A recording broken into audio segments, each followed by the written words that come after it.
Hello and welcome to the AAMA community from Sydenham Clinic. We are a brand new private health management clinic here in Houston, and we are honored to host your kickoff meeting here. Private health management is new to Houston, and we are so proud that we are leading the way in bridging the gap between science and clinical practice. So a big shout out to AAMA for their kickoff event here, and to Paul Wall, who was here to host your kickoff meeting. Thank you so much. Good afternoon. This is Edgardo de la Garza with DLG Research and Chair of Luncheon Presentations with the AAMA Houston. Welcome. Today I am joined by a team of professionals, experts on their field to tackle a very important conversation. With me is Michelle Ngome. She is the president of the African American Marketing Association and Line 25 Consulting. Thanks. I have Rolando Rodriguez of Trill Multicultural, founder. Thanks for having me. And Grammy Award nominated philanthropist and Houston's own Mr. Paul Wall. Thank you for having me. Thank you very much for joining me today. I appreciate it. Let's start acknowledging the events that got us here. The tragic death of a fellow Houstonian has shocked this nation to its core. And things are happening. Names of teams are changing and statues are coming down, and there's marches and protests and all of that. And of course, it also has an impact on the way we run businesses. So today, we're gonna be talking about that, about the way all of these events are affecting the way we run our businesses. So let's start from a business perspective. What is happening? Why or how are these events affecting the way we do business? I think in general, consumers are aware of how they're spending their dollars. So because of that, they're withholding their money from certain corporations more so than ever. And then in this case, they are becoming more aware about the significance of buying Black or buying into Black-owned businesses. Yeah, I think there's an awakening happening within the corporation, within customers, and then within the employee base, right? So I think there's three things occurring.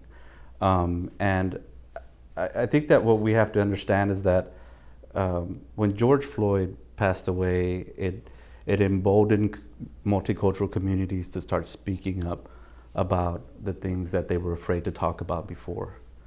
And I think that's really important to acknowledge. You know, it's funny, when a corporation uses the word family very freely in this marketplace, and it's very dangerous. It's because, and the reason it's dangerous is because when you talk about family, so if I'm a customer and I give you my business, I'm welcoming into a family. If I'm an employee and I clock in, I'm being told that I'm part of a family. But companies in America have ignored some of the most important issues that impact our health, that impact our well-being, that impact our psyche, right? And so I think what corporations are starting to realize is that the words they use to their customers and to their employees need reconciling with their actions, right? And what I mean by that is that the posturing around social justice, the posturing around diversity and inclusion now needs a backbone, right? Because before it was just posturing, right? And so words, it's funny because in our industry, words matter, right? They're extremely powerful. It's how we communicate to our customers and our employees. Words have never mattered less than they do today in our industry. They don't matter. Actions matter, right? And so are you going to support Black Lives Matter, or are you going to put an asterisk on Black Lives Matter, which is one of the most monumental pleas in modern day America? For brown customers, you know, are you going to blatantly ignore what's happening on the border, right? With families being separated and with people who look like me that share my look, that share my blood, that share my heritage? And are you going to ignore that and still ask me for my dollars? Yeah. That's it. Right? And so whether you're a Republican or a Democrat, we're not debating policy here, and we're not debating immigration legislation. What we're talking about here is humanity and the treatment of black and brown people in a humane way. Because if you can see us as equal on the streets, that bleeds into our experiences in the workplace. That bleeds into our experiences in your brick and mortar. It's very interesting how you make that clear distinction between how corporations should and are with consumers and employees. Let's make that distinction and tell me what are the differences that you see, if there's any, in between in the way companies present themselves in front of consumers and in front of employees. Oh, there's definitely a big distinction. I think if we look at Adidas, this is a prime example. Adidas, they pretty much back our Houston's own James Harden, right? And they've done other things, I think, with Beyonce as well. So that's also, great for the city. But when this racial uprising started, the employees became very outspoken. And they mentioned how people in the HR department, the director of the HR wasn't fair. She wasn't treating people fairly, whether it was people interviewing or the current employees. And therefore, the employees created a document of things that need to be addressed. So I think it goes both ways. I think companies, a lot of companies do a great job on the multicultural messaging because it's targeted to consumers. But then you also have a pool of black and brown employees that have to be considered when we start getting into career pipeline and development. Yeah, I agree with that. I mean, I take speaking speaker responsibilities like this, very seriously, and I spoke to a number of black and brown executives and middle management within corporate America who work for corporations that are some of the leading corporations and are considered some of the most progressive institutions in our country around multicultural affairs. And their stories were very alarming of what it means to be black and brown inside a corporation. And so I think, what's coming, because I think this is not a panel just about complaining about things that we may have heard before, or maybe tired conversations within multicultural communities, but it's also about giving our fellow marketers, regardless of color, an understanding of what's coming. And what's coming and what's important is that we recognize that there's a wave of accountability coming for corporations. What you're seeing on the streets will soon be replicated inside of workplaces. And what I mean by that is that people are going to be emboldened to speak about the injustices that are happening. They are going to begin to call out microaggressions, right? It's already happening with the University of Southern California. There's a page called Black at USC, and there are anonymous stories about what it means to be black on campus, right? And I think what's happening is that corporations are they're going to quickly figure out that they're not in control of their narrative anymore. That narrative is going to take its own shape based on your shortcomings and how you've treated people of color inside your workplace. And so whether you agree with it or not, it's happening. And so systematic change needs to occur within corporations before you start speaking externally about social justice. I see. Right?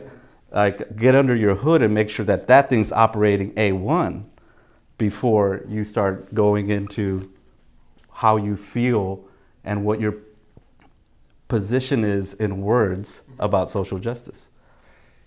I want to start talking about what does it mean, this change that is coming, right?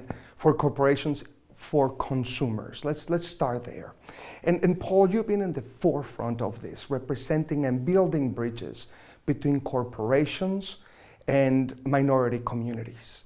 You've done fantastic work for Cricket Wireless, where you push the community relationship before the services. Talk to us about that. How was that relationship built? I want my legacy to be built off of community service, not necessarily pushing products. A lot of companies will just use a celebrity to push a product to be a salesman or a spokesman. But we try to build within our community. Now, a company like Cricket, we've helped a few times in the past in the community. They've shown that they're down to partner, not just support a cause, not just put money to a cause as well, but really reinvest within the community.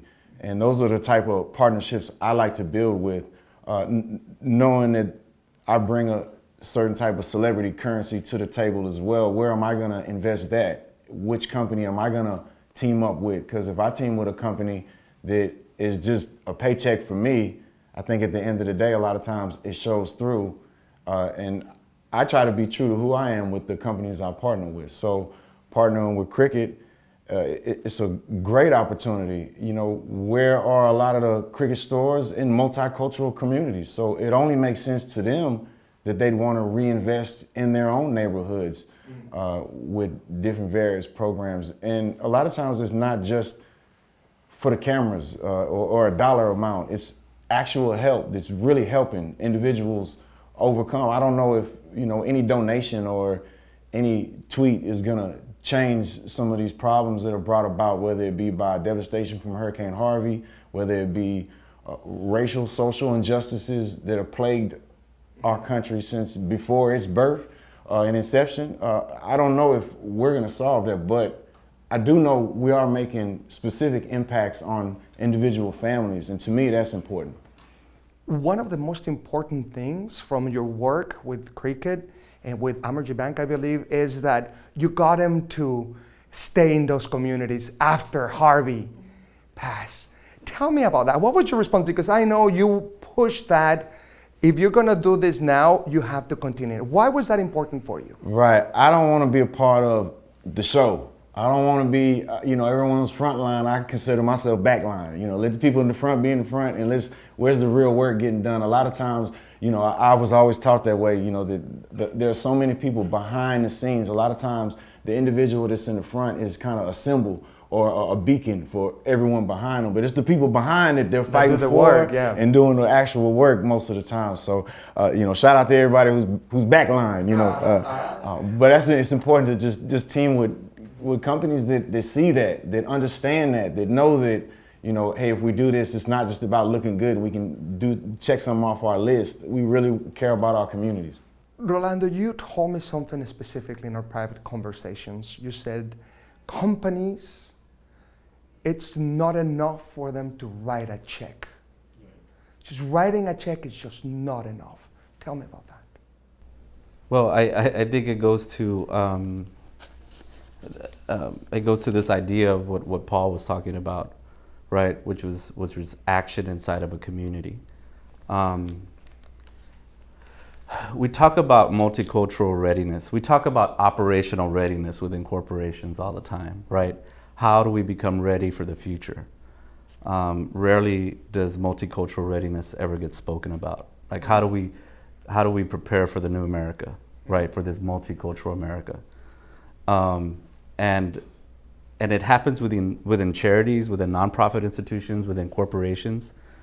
And so when something like Hurricane Harvey happened, everyone was scrambling. They didn't know what to do, almost like what happened after George Floyd, because you don't have people advising you within your institutions where we live. There was even charities that were too scared to cross the tracks and to go and help Black and brown communities.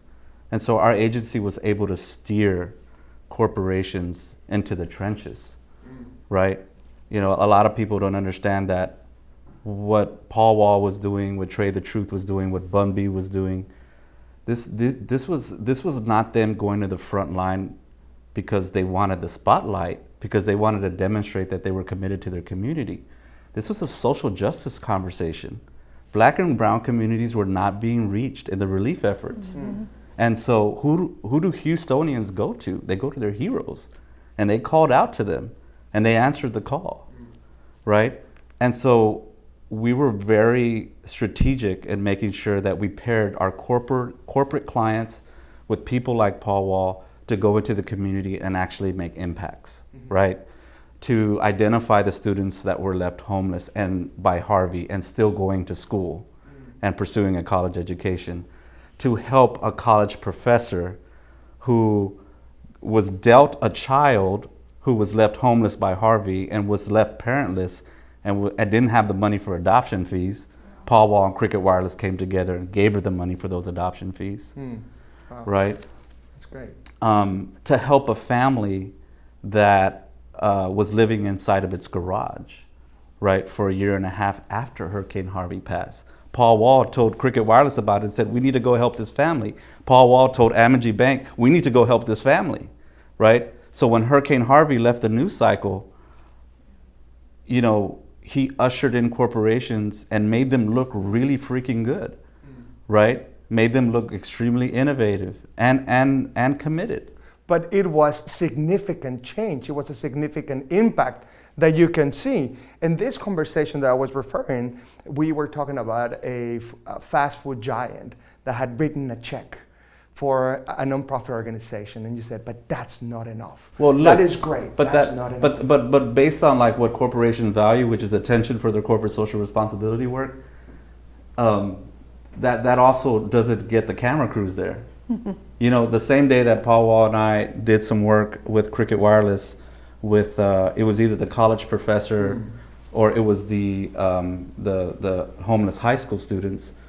There was an NFL player who partnered with a very large corporation that did a shopping spree inside of a supermarket, or not a supermarket, but like a Walmart type of store for $80,000.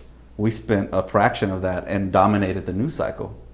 We were smarter and told a human story about what it means to be a survivor of Harvey and where the help is needed. And so I'm not saying that corporations should try to spend less. I'm saying make sure that you divert those resources to real needs. Because sometimes those dollars do not trickle down into our communities. You know, there are celebrities that raised millions and millions of dollars for the American Red Cross, right? There were people staying at the Hotel Zaza, you know, from those charities, right? There were mattresses lined up in warehouses, right? And they were just sitting there, and we were on the front lines trying to figure out how to get our people off the ground, literally. And so I think that it goes back to multicultural readiness. Have people of color inside your institutions that can tell you what to do in times of crises. Because in times of crises, we're the ones that suffer the most. Multicultural readiness, that is so key. And, you know, I've been in marketing and advertising for 20-something years. And, you know, back in the late 90s, early 2000s, the idea of the total market started appearing. Right? And I used to work for a Hispanic ad agency, and some of our business went to total market agencies. You know, fast forward 15 years later, and that it's now not as prominent or as successful anymore. Tell me, why this first effort or first idea of multicultural inclusiveness failed? The idea of total market failed. So I think there's several reasons. I also think technology's made it easier. If you fast forward, I guess 2008-ish, 7, when Facebook started. But overall, Web 2.0 made it easier to do business online. Yeah. I think also with that, from my lens, when I think about multicultural marketing, I think about a product such as, I'll just say Coca-Cola, that they have this new product, they have this new drink that they want to market, and they're going to go into the Hispanic community. They're going to go to African American events and promote that specific product. And that's important. We need that. But I also think when we think about inclusive marketing, we think about the totality of marketing, right? We're thinking about how, from the inside out, how are we going to take care of our employees? Or are Black and brown employees helping us with this messaging? Are they helping us with the activation of this product to these various communities? And I think when you combine the inclusiveness as well as the multicultural activations and marketing efforts, at the end of the day, it just helps the bottom line. The company's gonna make more revenue. So I think it is important that we have that total, we keep that total market aspect when we're crafting our marketing plans. Yeah, you know, I was kind of upset about at Total Market, you know, throughout the years because essentially general market agencies started benefiting from multicultural business, right? So multicultural business started being stripped from our agency universe and being given to general market agencies. And agents, our multicultural agencies started to downsize. They became smaller. They struggled. Right, and many so disappeared. Many disappeared. Some disappeared, like Bromley, right, which is a legendary agency in the Hispanic community. Yeah, absolutely. And so you know, I think that when we it's important to have hard conversations today, right? And we talked about racism, and there's a new poll that came out, and that a lot of white Americans are more than ever believe that racism exists, right? But they believe it's behavioral, and people of color believe it's systemic. It's a system, right, that's built and that suppresses people. I think in no other case could that be proven than with Total Market, right? We did not have a say in how Total Market was going to be executed. Our responsibilities were stripped of us, and our agencies got smaller, right? And so corporations made these decisions, right? And so you're hurting an industry where some of our best and brightest Black and brown professionals exist, right? And so now you have, you know, this whole community, this whole industry of professionals where Black and brown people thrive becoming smaller because Total Market is excluding the multicultural marketer, which didn't make any sense to me. So what ended up happening is research study after research study began to come out. And it said that customer loyalty gains and customer satisfaction gains in the multicultural market were lost in the time that multicultural agencies were pushed out. So what I'd like to see is the same wave of exclusion that occurred. Let's reverse that. Let's bring folks back in for the same reasons that you did it to begin with, which was cost efficiency. The cost efficiencies could not be replicated year after year like they said it would, right? And it underwhelmed all segments, white, African American, Hispanic. Those advertisements, that marketing underwhelmed all segments. This is data. This is not opinion. This is not a brown man. This is not a brown man complaining, right, about unfairness. This happened, right? And so I think that Total Market has been talked to death. But and it's important to I think to point out that Total Market isn't like good or evil. It's a way of marketing, right? Yes. And the industry failed at making it a realization. My ask of the industry is to pursue Total Market, continue doing your thing, create cost efficiencies, try to create campaigns that include everyone, but don't push us out of the formula. We got you there. There's what do you think needs to happen in order to get us there? Because there's two clear things that in this climate move people to change: profit and shame. When people tell you you've done this, right? So that's what individuals are trying to avoid, and corporations are trying to avoid. What needs to happen in order to successfully address the moment? Where are we right now? I mean, I've been very fortunate during this time. February 2019, I launched the African American Marketing Association to galvanize Black marketers for marketing education and professional development, right? So we've been pretty quiet for a year. And then unfortunately, you know, with the series of events that has allowed for national attention, the web analytics have been crazy, right? So there's been a lot of traffic to the website, a lot of corporations reaching out, how can I sponsor You know, how can I get involved? And membership has gone up too. And that's great on the surface level. But I think it goes back to what you said earlier. A check is not enough, right? So in my mind, for some of these organizations, I know if I'm going to take the top dollar, right, like I have to hold you accountable, you know? And at the same time, I also understand you have to hire qualified Black and brown individuals. And I'm not saying an AAMA member is guaranteed a position at your company, but can we further along? Can we speed up this process? Yeah. Can we take a thorough look at their resume? You know, so I think it's little things like that. I think me personally, if I take your money, I am going to hold you accountable. So I think organizations have to find ways to measure. I think you can measure diversity and inclusion. It can be done. You just have to do it. At the same time, for people that are in D&I roles, these organizations have to support them. I know it's different right now because we're in a pandemic and people are working remotely, but you have to give this person the team, the funding, and the resources that they need in order for them to, you know, do things within the company. And a lot of companies have these ERGs, employee resource groups, but if they lack funding, if they're not able to execute on these ideas and events that they want to do, how are you creating community within your company? So anyone can do in a D&I role, you know, but we have to equip that person in that role. And I think that will transmit throughout the company.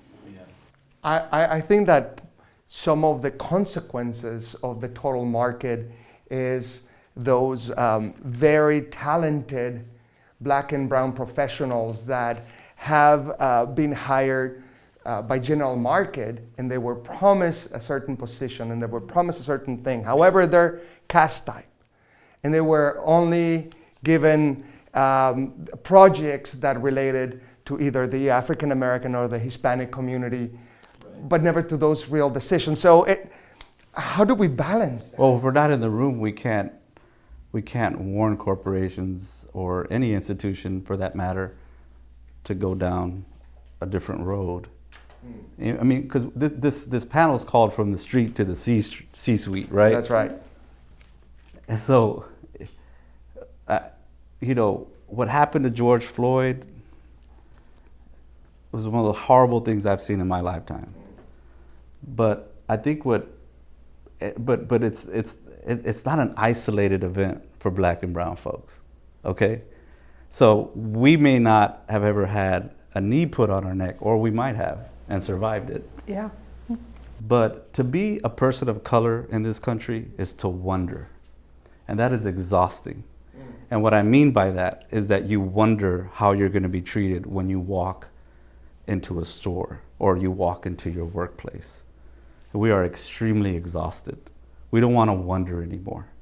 We want to know whether corporations are on our side and whether they are willing to fight beside me, right? But above and beyond that, we are an industry that prides itself in KPIs, key performance indicators. Yet when it comes to diversity and inclusion, it's just a conversation. It's just a dialogue. There is no ruler, there is no measurement that says, I wonder.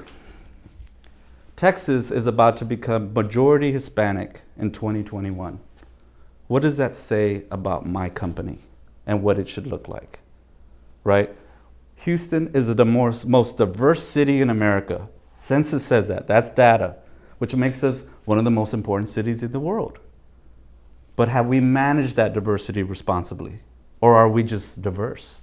Yeah. Right, because there's two different things. I love that, It's just two different things. George Floyd and Vanessa Guillen are from Houston, right? Yes. Their deaths will change the way that police departments, sheriff departments, and the military will treat our communities for years to come. They are the son and daughter of Houston. What an opportunity to lead. What an opportunity to set precedent. What an opportunity to look at your board, your senior level management, your middle management, and all your managers and say, the demographic makeup of this city is X. The demographic makeup city of this country is X. The global majority is not white, it's brown people. Let's come up with a formula that's fair, that says our board will look like this in 5 years. Our senior management will look like this in 10 years, and it will look like America. And so when people, civil rights organizations come to us and start looking under our hood and start asking for parity percentages about what our company looks like, you're ready. What an opportunity to differentiate. We talk about differentiation all the time in corporate America. How do we be different from our competitors? Don't let the profit or the shame conversation be the catalyst to change. Do it because it's what's right. If you do that, then you've differentiated. You have differentiated and you beat your competition. And you can use that to sell more product and service. Because I guarantee you, any corporation that does that, you got my money. Michelle, you guide companies to become more diverse. What do they need to do? What needs to be done between good intentions and actually being diverse? So I believe your intention have to meet your impact, right? So if you have good intentions, you should have a good impact, or vice versa, right? I actually believe a lot of these companies are diverse. I don't think these companies are inclusive. And what I mean by that, there's no pipeline of talent, whether it's entry level, mid-level manager, or C-suite. There's a lack of development when it comes to Black and brown talent. And then we get frustrated by the accumulation of microaggressions and we leave.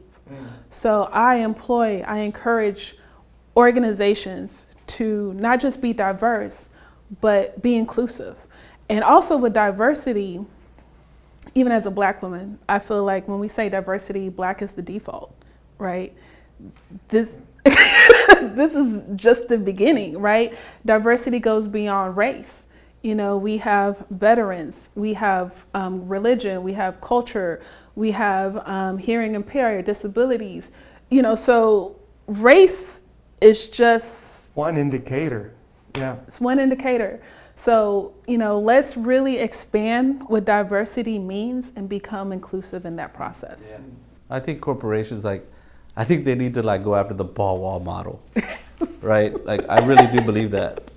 That's really the reasons I really tried to push him to be on this panel today. Because Paul Wall is the model. He's a rapper who happens to be white, and he's respected by all communities in Houston. Why? Because he crosses the damn tracks, right? He's from those neighborhoods. Or even if he wasn't, I wouldn't know, because he's part of the community. He respects the people that buy his music. He knows who buys his music. He knows who to pay respects to. He knows who to invest in. He knows who to promote, right? Be Someone is a Hispanic artist, right? And I think that, it's right there on his hat, yep. Right? And so I think we just need to, we need to stop being afraid of the multiculturalism and the diversity that can exist within your institutions, because it'll only make you better. And if you need research to convince you of that, it's there. Stop being afraid of it and just embrace it. Embrace it. Like Paul, the work that you do with the Houston Food Bank, tell me about it, because that's a great example of local impact. Tell me about it. Yeah, thank you for bringing that up. Shout out to the Houston Food Bank, all the food banks out there. They do a great job year round, literally year round. But I got to work with them during Hurricane Harvey first, where I got to see firsthand what they really did, where $1 donated will provide 3 meals. That's you give $5, that's 15 meals. That's a change in somebody's life right there. And it might be minimal out of your pockets, but it's a real change, and not just the Houston Food Bank, the other food banks as well. More recently, during COVID, I partnered with Alex Bregman on a campaign just to raise money for him for the Houston Food Bank, and we did a few different things. We did a 24-hour live Twitch. We still have other things coming as well, a mixtape, and then this is another thing we did with Bun B. That's nice. We got a That's an T-shirt. awesome shirt. You buy a T-shirt. It was designed by graphic legend from Houston, Mike Frost. He designed it, and of course the shirt has Bun B, myself, and Alex Bregman. Great. And it's got our Feed Hugh campaign in the trunk. And we're selling them at Active Athlete here in Houston, as well as online. And 100% of the profits, or not even the profit, 100% of the proceeds go to the food bank, and it's AAMA Houston, get your shirt. Yeah. It's an opportunity too. Anybody want any customer loyalty, appreciation for your employees, your customers, maybe get a 50, 100 shirts. It's all good, You represent. Absolutely. If I were a corporation, I'd buy 1,000 of those and give them out to customers. Yeah, it'd be a great, these type of things, when we have something like this, or, I'm not the only one, there's several around, but it's an opportunity for companies to show that they support. And like you said, it's customer loyalty as well as employee appreciation, where you can give them to your employees, thank you for what you do. You give them to your customers, thank you for being a loyal customer. I'm a loyal customer. The brands that I wear, the food that I eat, my cable company, my telephone, my insurance, anything I'm very loyal. It's all companies I've had that I've been down with for 15 plus years. Some people aren't like that. Because they've done right by you. Right, exactly. Some people just shop around for the latest deal. Which one am I going to be able to get to watch the Astros? Okay, that's the cable I'm getting. But it matters to me. So, when you team with a company or organization that really cares, it shows you want to be down with them. So when I buy my food from certain places, I feel like I'm doing an impact. I strategically buy my gas from certain gas stations that are owned by certain people that support the community. And it's not only with consumers, companies can also organize their employees to do impactful things like volunteering at the Houston Well, market. everyone everything that Paul did with Cricket Wireless was backed and supported by employees. Right. With the Cricket employees, man, working with Cricket too was a great opportunity. When we helped a lot of the families, these were real families that needed real help, and it was an important distinction that they weren't seen as charity cases or victims even. We admired their resilience, their grit, their determination. It was inspiring us. Anyone that was a part of any of the things that he mentioned, we were all holding back tears or letting them flow. And it was just inspiring. So, working with a company like that is also important that the company is not seen as the superhero. You gotta let these people have their peace and privacy, and when we make these impacts, it just means something to me. So for the long term as well, it's not just you get a check from a company, hey, they're gonna pay you to post this. Well, we need to do a little research. Well, who's behind this? What's the campaign about? Some people don't care about that, but I do. It definitely makes a difference. I want to bring a conversation back to employees and how companies can be diverse within their walls. I feel that just like consumers are preferring brands that stand for something. You've got Tom's the shoes, and several companies that you buy one and they give one, and they stand for something. I feel that the future generation of employees and professionals are going to prefer working for somebody that stands for that. What are your thoughts on that? Oh, I absolutely agree. I think Cos Marketing, Tom's, obviously when they came out with their shoe, they did a great job leading that forefront.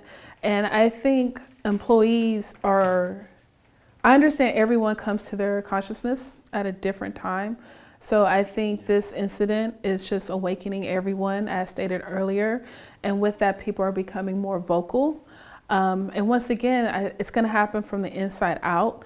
But even as an employee, I think individuals or professionals are becoming more mindful of even their next job that they're applying to, So I think there's a lot of research that's going in as a professional as well as as a consumer. Yeah, I think that what's incredible about American business is our ability to innovate and to change direction whenever we want to. Which is why I'm optimistic. I know a lot of my comments have been filled with passion, but I believe in humanity and I believe in corporations, and I believe, because corporations are brands and brands are backed by people. Absolutely. Right? Yeah.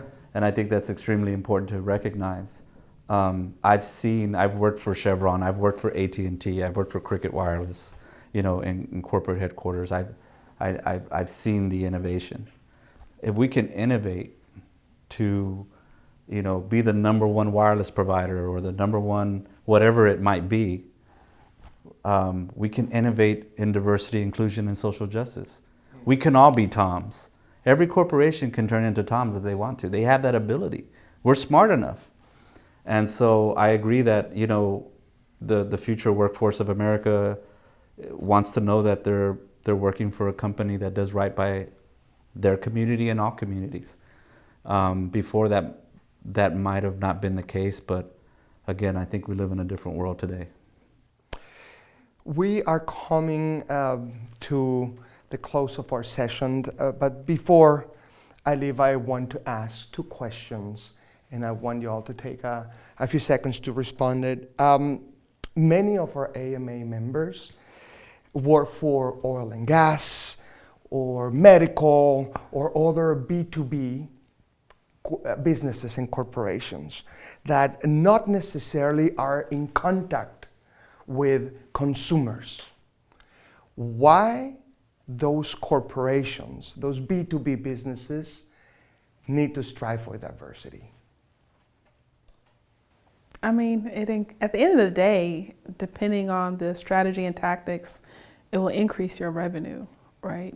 So there are Black and brown businesses that are out there within your industry that you can reach out to. They might not be a consumer, but maybe you can hire them for subcontract work, right? But supplier diversity, that's a whole nother topic right there. But that is an opportunity. Anything else, anything to elaborate? Why is it important for B2B companies to still strive for diversity? Well, I worked at Chevron, right? And there was very little customer interaction, Yeah. Right. But I think that one of the things I love about working at Chevron is that it was an international organization, right? The oil business is a global business. It is, yes. And so I had the fortune to interact with people from Manila and from England and Australia and they were of all colors. And I think that the big differentiator for corporations, I think, when you're in a competitive marketplace, when the lines of differentiation are so thin, are your employees. Who's going to be more innovative? And we know that diversity in thought and diversity will make you a better company.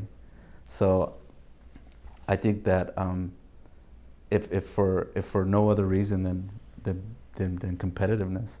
What advice would you give professionals that see in their environment, in their own organizations, that diversity, it's needed? How can they bring that subject up to discussion? So as marketers? As marketers, yes. Yeah, as you go to work and you realize, wow, we need to bring some change. How can we bring this topic up? What's funny about marketers is that we have to have our hand on the pulse of change in culture. It's our job to inform our leadership of what's going to be tolerated in the marketplace and what's cool and what's hip and what's moving. And we have to sell those ideas in. We have to build decks and back them with data. And we have to go in with a compelling presentation and a compelling argument to get marketing dollars, to fuel our ideas. This is no different. And what's beautiful is that maybe 2 decades ago this wasn't the case, but today there is so much data and information that show you that diversity and inclusion make you a better company, and they will help you beat the competition. And so for people that may not operate their lives with heart and soul, but more of their brain and profits, that conversation can be won. That debate can be won. So I would say hire a minority or multicultural inclusion specialist that can help you sell that idea in. That's why we're here. That's why we're here. Yeah. We have 30 seconds. Any last thoughts? Any parting thoughts? Everyone advocates differently, so just stay within your lane and believe in yourself. Mr. Paul Wall. I say, be true to who you are. Don't put a front out because, if you're a company or a spokesman or, be true, align yourself with people who have the same type of goals or thoughts or programs that you're down with.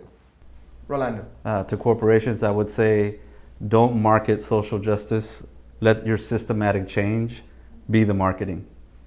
And to multicultural marketers, I would say, be careful where you put your talents. Make sure to challenge the status quo. And if it's not being met, there are a lot of companies out there that do value you. Be brave, be courageous. Excellent. Madam, thank you very much. Gentlemen, thank you very much. AAMA, thank you very much.